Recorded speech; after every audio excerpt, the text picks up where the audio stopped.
పక్క గురు సన్నిధిలో చేరి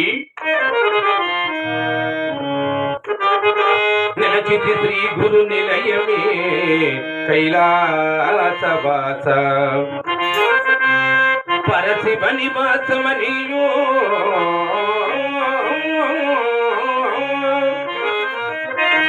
చేసి పూజలు శ్రీ గురు పదములే పరమ పదం బని భక్తిగాను చింతన చేసి శ్రీ గురునామమే పాపరం బని భావమందు చేసి పానము శ్రీ గురు చరణాల తీతమే శివపాద తీతమణితో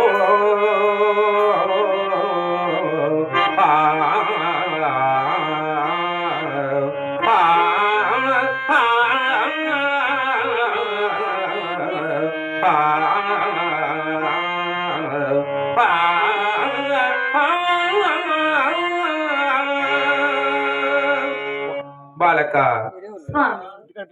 అవి నీ వేది ఊహల కాని నిసలుముగాక సఫలమనుకుంటేవా నాయన అయితే విను నేనే నా స్వామితో నా జన్మ తరింపు మార్గం ఉపదేశించి నన్ను ధనులు చేయమని ప్రార్థించగా వారి ఇట్లు సెలవిచ్చిరి.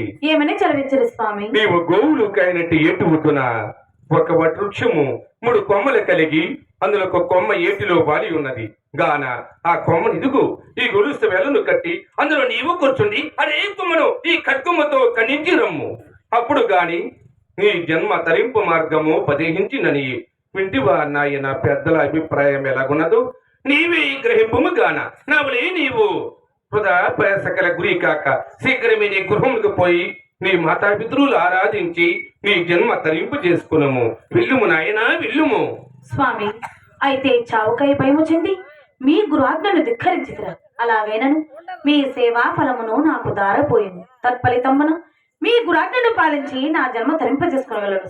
అయ్యో నీముగా హతమైపోదువా?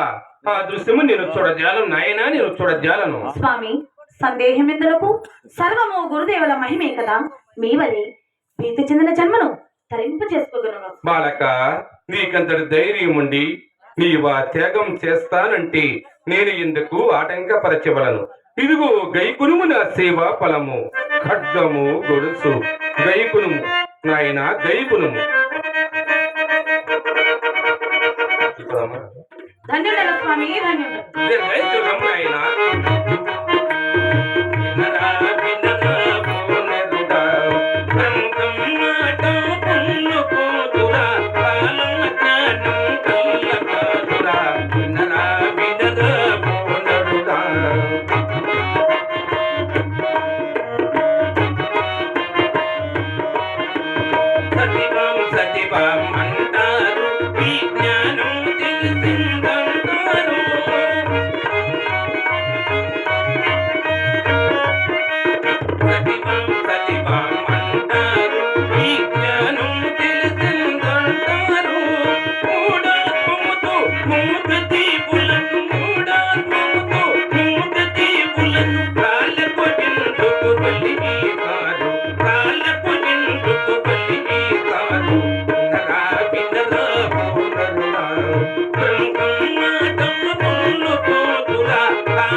కలిగించేను